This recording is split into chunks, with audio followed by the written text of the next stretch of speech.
किसी ने बड़े कमाल की बात कही है कि आपके कर्म ही आपकी पहचान है, वरना इस दुनिया में एक नाम के तो हजारों इंसान हैं।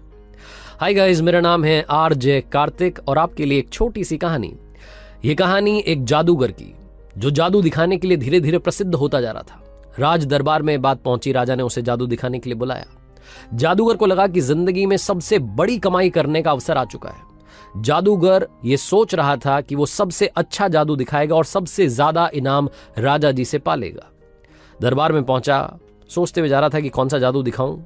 जब वहां पहुंचा तो उसे लगा कि सारे जादू तो दिखा चुका हूं, आज कुछ नया करता हूं। तो जादूगर ने राजा का मुकुट ही गायब कर दिया और जैसे ही मुकुट गायब हुआ, दरबारी हंसने लगे।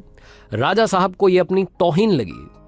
वो गुस्से में आ गए। उन्होंने कहा कि इस जादूगर को काल कोठरी में डाल दो और 7 दिन के बाद इसे मृत्यु दंड दिया जाएगा, फांसी की सजा दी जाएगी। जादूगर गया था जादू दिखाने के लिए, इनाम पाने के लिए। उसे कोठरी में डाल दिया गया। उसकी पत्नी को बात मालूम चली, रोती बिलखती पहुंची अपने पति से मिलने के लिए। जाकर के देखती है कि जादूगर मुस्कुरा रहा था। उसने कहा कि पागल पागल तो नहीं हो गए हो, 7 दिन के बाद में तुम ये दुनिया छोड़ के चले जाओगे और तुम मुस्कुरा रहे हो। जादूगर ने कहा कि चिंता क्यों करती हो, अभी 7 दिन का समय है, अभी मुस्कुराओ, खुश रहो, सब ठीक होगा। पत्नी को लगा कि पति पागल हो गया है, मौत को सामने देख करके बातें पागलों जैसी कर रहा है। वो चुपचाप वहां से चली गई। रोज उससे मिलने के लिए आती, वो रोज कहता कि 6 दिन बचे, 5 दिन बचे, 4 दिन। फाइनली फांसी का दिन आ गया। राजा घोड़े पर सवार होकर के उस जादूगर के पास पहुंचा आखिरी बार मिलने के लिए। और जब उसने देखा जादूगर ने कि राजा घोड़े पर आया, उसके दिमाग में एक आइडिया आया। जैसे ही राजा वहां आया तो जादूगर उदास हो गया, रोने का नाटक करने लगा। राजा ने कहा कि हाँ भाई, क्या हुआ? उस दिन तो मुकुट गायब कर रहा था, जादू दिखा रहा था, आज जब तेरे सामने फांसी है तो तुझे रोना आ रहा है। जादूगर ने कहा कि नहीं महाराज, मरने से नहीं डर रहा हूं, मरना तो सबको है। मुझे इस बात का डर है कि बरसों से एक कला सीख रहा था, अपने घोड़े को उड़ना सिखा रहा था, उसे उड़ाना चाहता था। वो काम बस 1 साल में पूरा होने वाला था। अब मैं वो कला अपने साथ ही लेकर के दुनिया छोड़ जाऊंगा, मुझे इस बात का अफसोस हो रहा है। राजा के मन में आया कि उड़ने वाला घोड़ा ये जादूगर तैयार कर रहा है।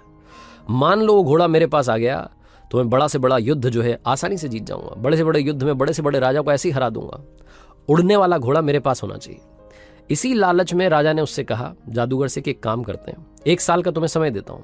1 साल के बाद में अगर वो घोड़ा मुझे दे दिया तो बात ठीक है, लेकिन अगर नहीं दिया तो तुम्हें फांसी की सजा दे दी जाएगी 1 साल के बाद में। तब तक के लिए तुम्हें रिहा किया जाता है। तो 1 साल के लिए इसको बरी कर दिया गया। जादूगर सीधा अपने घर पहुंचा। वहां जाकर के देखता है मातम छाया हुआ था, लोग रो रहे थे, रिश्तेदार आए हुए थे, इसकी पत्नी रो रही थी। लेकिन अपने पति को जिंदा देख करके वो मुस्कुराने लगी, खुश हो गई। सब लोग खुश रहे। आधे 1 घंटे के बाद में सब लोग चले गए। घर में पति पत्नी बचे। पत्नी ने फिर से पूछा, एक बात बताओ, राजा ने आपको छोड़ कैसे दिया? तो जादूगर ने कहा कि एक शर्त पर छोड़ा है, 1 साल के अंदर मुझे उन्हें उड़ने वाला घोड़ा देना है। तो पत्नी जो थी वो फिर से गुस्सा होने लगी, कहने लगी कि पागल हो गए हो, ये क्या तुम वादा करके आ गए? उड़ने वाला घोड़ा हम बना ही नहीं सकते। जादूगर ने कहा, मालूम है मुझे नहीं बन सकता, लेकिन 1 साल का समय है, इस 1 साल में खुश रहो, मुस्कुराओ, इस जिंदगी को जियो, बस यही कहना चाहता हूं। पत्नी ने कहा कि फिर से तुम्हारा ज्ञान चालू हो गया। जादूगर ने बहुत समझाया कि खुश रहो, सब ठीक होगा। और कमाल ये हुआ कि उस 1 साल के अंदर ही 6 महीने के अंदर राजा की मृत्यु हो गई। 3 महीने के अंदर घोड़ा मर गया। कौन सा घोड़ा, कौन सा राजा, बात ही खत्म हो गई। जादूगर जो कह रहा था कि चिंता मत करो, बात बिल्कुल सही रही। छोटी सी मजेदार कहानी है, लेकिन हमें सिखाती है कि जिंदगी में हम में से बहुत सारे लोग आज में खुश नहीं है। हम कल की चिंता करके दुखी हो रहे हैं। हमें लगता है कि कल ये प्रॉब्लम आएगी, क्या होगा, कैसे होगा, उसको सोच सोच करके आज दुखी हो रहे हैं। आज हमारे पास में सब कुछ है, मुस्कान है, फैमिली है, लेकिन हम खुश नहीं हैं। हम कल की चिंता में दुखी हैं। ये जादूगर की छोटी सी कहानी हमें यही सिखाती है कि जो होगा देखा जाएगा। जिंदगी में ये फंडा भी बड़ा काम आता है। मैंने कहीं पर पढ़ा था कि अगर आप किसी समस्या के बारे में 5 मिनट सोचते हैं और उसका हल नहीं निकाल सकते, तो आपको उस समस्या की चिंता ही नहीं करनी चाहिए, उसे ऊपर वाले पर छोड़ देना चाहिए। आरजे कार्तिक एक बार फिर आपसे कहेगा, आज में जिएं, आज में रहें, आज में मुस्कुराएं। जो कल होगा वो आपके कर्म डिसाइड करेंगे।